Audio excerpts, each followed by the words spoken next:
Hi, I'm Kevin, and welcome to the channel.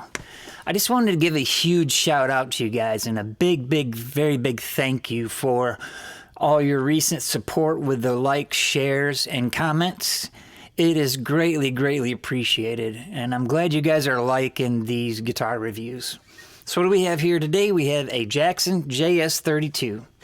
It is a archtop hardtail. And this time around, I bought one used. I wanted to see what kind of shape it was in after it had been around for a while. I also wanted to see what it would take for me to get it ready for a gig if I ever needed it. Now, obviously, there's nothing like a quality instrument. And I hope that this gives you guys a real-world view of what you have to do to these cheaper guitars to get them ready for this type of thing. You know what I mean? So we're going to get this on the bench, take a look at it, and see what we have to do to get it into good shape.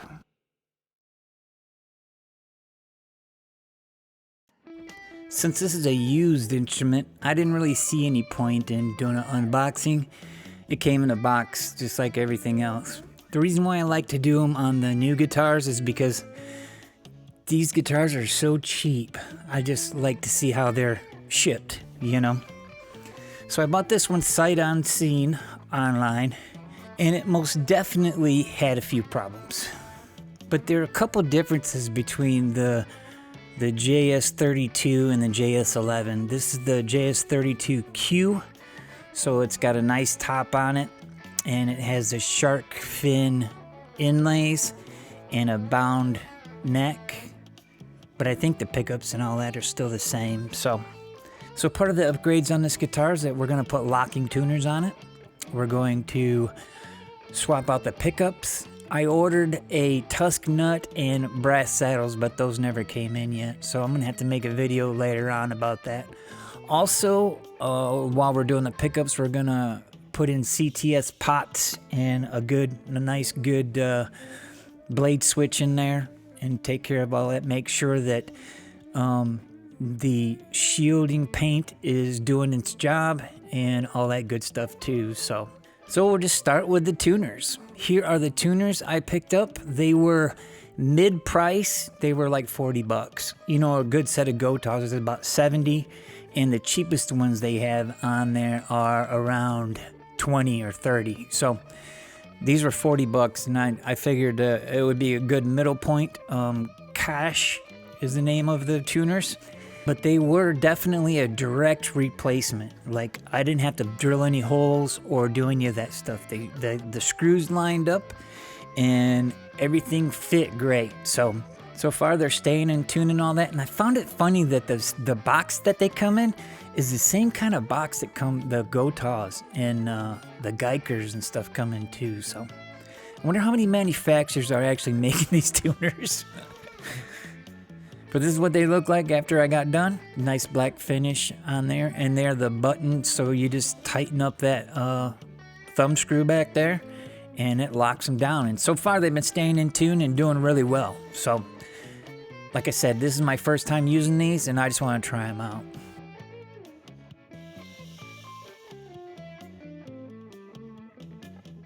Now, the neck had issues. The fretboard was pretty dried out, and so we had some pretty bad fret sprouts. Now, normally I would have sent it back, you know, because nobody said anything to me about this fret sprouts and all that, but obviously I need to practice, so I'm just going to go ahead and take care of it anyway, you know. Also, the nut was just a hair high, but it wasn't too bad. The frets were pretty good. There was a couple of them that were a little bit high, but for the most part, that went really well. And so basically, I just had to make sure everything was nice and level and take care of those ends and get them nice and shiny. And here's what they look like after I got done with all that work. I ended up taking the neck off anyway. I did all that taping and everything, and I ended up taking the neck off anyway, just because it was easier. So this is what they look like now. I think there's a huge improvement from where we started with on these. So this is a compound radius fretboard. We have 12 inches at the first fret, and 16 inches at the 24th fret. That's part of the reason why I got this guitar, was for the compound radius. I just love a compound radius fingerboard. They just feel so great. Here are the measurements in millimeters for the nut. This is for the neck at the 1st fret.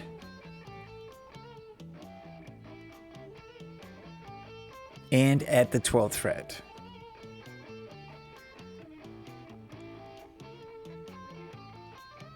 Here is the neck profile for the 1st fret. As you can see, it's real similar to the JS11. And this is for the neck profile at the 12th fret. It's a string through body. It's the same super strat contour cuts and everything that was in the JS11. And here's a quick look at the thinness of the neck, just so you get an idea. And now we're off to pickups. I put the DiMarzio Tone Zone in the bridge and Air Norton in the neck. They seem like they had just the right balance for what I need. Now these are very, very versatile pickups. Even metal guys use these a lot of times. So I was really surprised at how responsive they are and how great they actually feel. If you want to see a comparison video, I did a 4 pickup comparison. I'll put the link right here so you can check that out if you want. But it's the same thing. You just take the old pickups out and put the new pickups in the rings and screw them in, and you're good to go. Now for the electronics and shielding, I checked the electronics paint and it wasn't consistent. Every once in a while I would get a reading, but for the most part I didn't get anything out of it. So I went ahead and re-shielded it, and I used this copper tape here. This is a art form in itself, so it just takes time to get good at it, and you just got to keep practicing. Also, you want to make sure the glue on the back side's conductive, because some of the tape, it won't be conductive when you put layers on it. And I try to do it with as few pieces as possible, but you know, it just takes time to get there.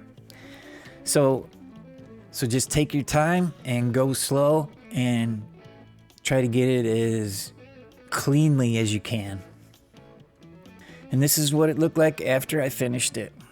You can see those little tabs. That's for the control cover connection. So when you put the cover on it, it'll make a Faraday cage. And we're just checking for continuity, making sure that it's all good. And sure enough, we were in business.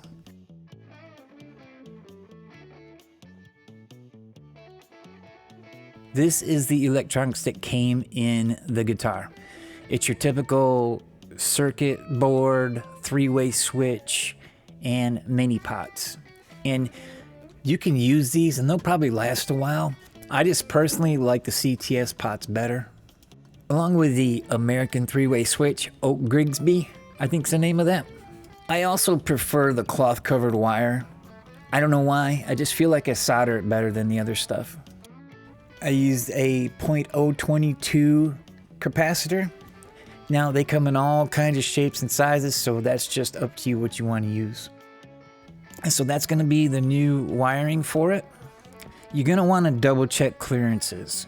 I had tight clearance on that 3-way switch, and the holes need to be enlarged for the CTS pots. But if you want to see a video on that, let me know and I'll show you in more depth on how to do that. Now it's time to put the wire harness together. I try to do things outside the guitar as much as possible, and then put it all in the cavity and finish soldering everything up, and we are good to go. So I did order the long shaft pots, and they cleared just fine, but you just have to put a nut in a washer, like a little star lock washer on the end, so that you can get the right height for the knobs. And here's the finished product. I'm working on my soldering. It's gonna a little more practice, so we'll get there. I used the exact same knobs. Well, I didn't use the 3-way tip on the, I like the Tele 3-way tip. So now it's time for the bridge. Now, when I tested for continuity, the bridge was not grounded. And part of the reason why is because it's painted. It's all painted, the whole thing. And so there was a wire there, but it was not grounding to anything because of the paint. So what I did is I went ahead and removed some of that paint underneath that so that the wire would actually ground to bare metal, and checked it all out, and we got it grounded. So the tremolo bridges don't have that issue, so it's just these hardtails. Now it's time to get some strings on it, and then we're going to set the neck and the intonation and get the pickup height right and do all the little stuff that we need to get it ready to play.